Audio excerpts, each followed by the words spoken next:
Meet Captain Ibrahim Traoré. He's currently Africa's youngest head of state. He's just 37 years old. Think about that. Most people his age are still figuring out their Netflix password. This guy's running a country. Traoré wasn't elected in the usual way, you see. He seized power in September 2022. This happened in Burkina Faso's second military coup of that year. Yes, you heard that right. The second one. It was a busy year for coups in Ouagadougou. He overthrew Lieutenant Colonel Paul-Henri Damiba, who himself had led a coup just 8 months earlier. It's like a game of musical chairs, but with more military uniforms and less music. Now, why all the coups? Well, Burkina Faso has been struggling. A violent insurgency, linked to groups like Al-Qaeda and the Islamic State, has been raging for years. People were frustrated. They felt the government wasn't doing enough to stop the violence. So, when Traoré came along promising to sort things out, some folks were hopeful. He was young, he was military, and he talked a tough game. He promised to restore security. That's a big promise in a country where large areas are effectively no-go zones for the state. He represented a fresh, albeit forceful, start for many. Traoré himself is a career military officer, a captain in the army. He was relatively unknown before he suddenly became the man in charge. His supporters see him as a patriot, someone decisive and ready to take action. He certainly projects an image of strength. But let's be clear, the job he took on is incredibly difficult. He inherited a nation deeply scarred by conflict. A nation with a long list of urgent problems. From day one, the pressure was immense. It wasn't just about fighting insurgents, it was about holding the country together. His early days in power were predictably intense. He had to consolidate his position quickly. Remember, he took power in a coup, which isn't exactly a recipe for stability. There have reportedly been several attempts to overthrow his government since he took charge. It seems once you open the coup door, it's hard to keep it closed. So, while trying to fight a war, he also had to watch his back. This is the precarious reality of leadership in a nation grappling with such profound crises. He's navigating a political minefield both literally and figuratively. Captain Traoré isn't shy about his political views. He's a big fan of Pan-Africanism. He talks a lot about self-reliance for African nations. He wants independence from Western influence. And he's particularly critical of France, the former colonial power. This kind of talk gets a lot of applause, especially from younger Africans. They see it as a bold stance, a call for Africa to finally control its own destiny. He's tapping into a powerful sentiment across the continent, a desire to shake off old dependencies and forge a new path forward. This rhetoric has been matched by some dramatic policy shifts. Burkina Faso, under Traoré, has basically flipped its list of international friends. Out goes France. Out go other Western partners who used to provide security assistance. And who's in? Russia. Moscow has become Ouagadougou's new best friend. There's even a Russian paramilitary brigade reportedly deployed in the country. This is a major geopolitical pivot. It's changing the strategic map of the Sahel region. It's a high-stakes gamble, banking on a new set of allies to deliver where the old ones supposedly failed. Traoré has been busy on the international stage too, cementing these new ties. He recently visited Moscow in May 2025. He was there for Russia's 80th anniversary of defeating Nazi Germany. President Putin welcomed him personally. Russian state media gave his visit and his Pan-African speeches a lot of airtime. This wasn't his first big moment. Back in 2023 at a Russia-Africa summit, he gave a pretty fiery speech. He urged African leaders to tell Western powers to pack their bags. He certainly knows how to make an entrance and grab headlines. Regionally, things are also being shaken up. Burkina Faso has withdrawn from ECOWAS. That's the main West African political and economic bloc. Instead, Traoré has teamed up with Mali and Niger.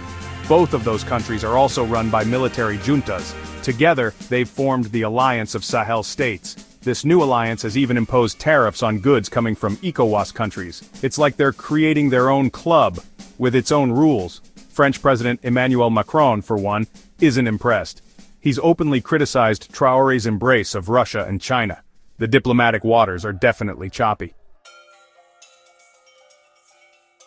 Back home, Traoré's government has rolled out some significant domestic reforms.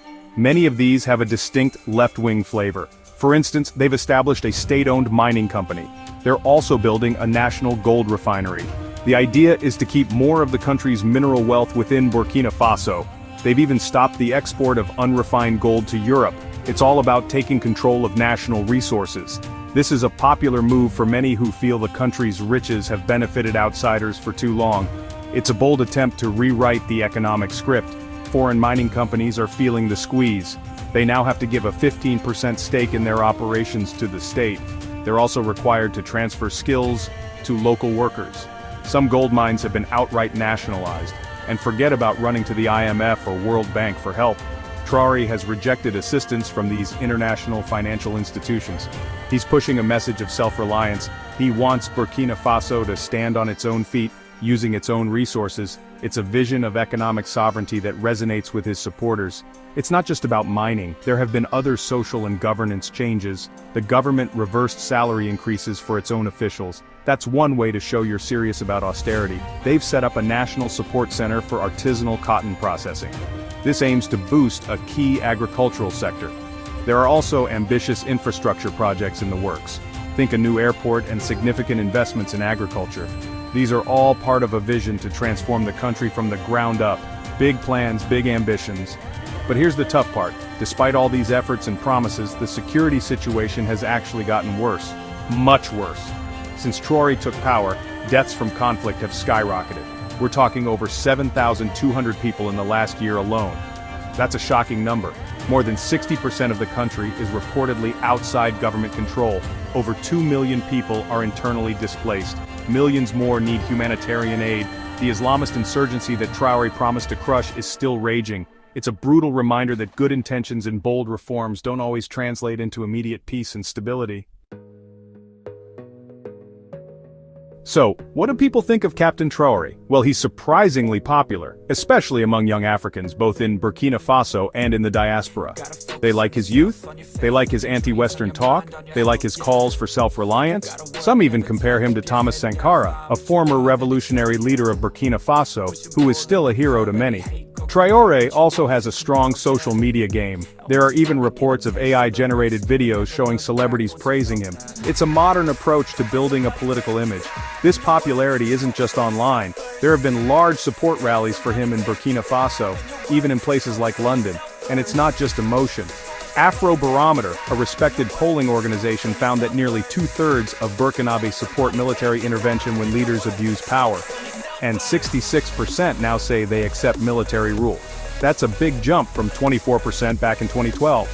Some analysts suggest this popularity is also being fueled by quite a bit of Russia-driven propaganda. This propaganda paints him as a revolutionary figure standing up to the West. However, it's not all cheering crowds. Traoré's regime faces serious criticism. There are accusations that it's suppressing opposition voices. Media outlets and civil society groups are reportedly under pressure. Some critics have even allegedly been sent to the front lines of the conflict. That's a chilling way to silence dissent. General Michael Langley, who heads the U.S. military in Africa, has accused Traoré of misusing the country's gold reserves, possibly to protect his own junta. Relations with France and the U.S. are, understandably, very strained.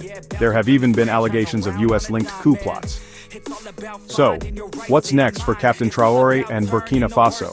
Initially, he promised a quick return to democratic rule. The original deadline was July 1st, 2024. That date has come and gone. Now, under a new transition plan developed with his allies in Mali and Niger, Traoré could stay in power until at least 2029. That's a long time. This extended timeline is raising concerns among those who want a swift return to civilian government.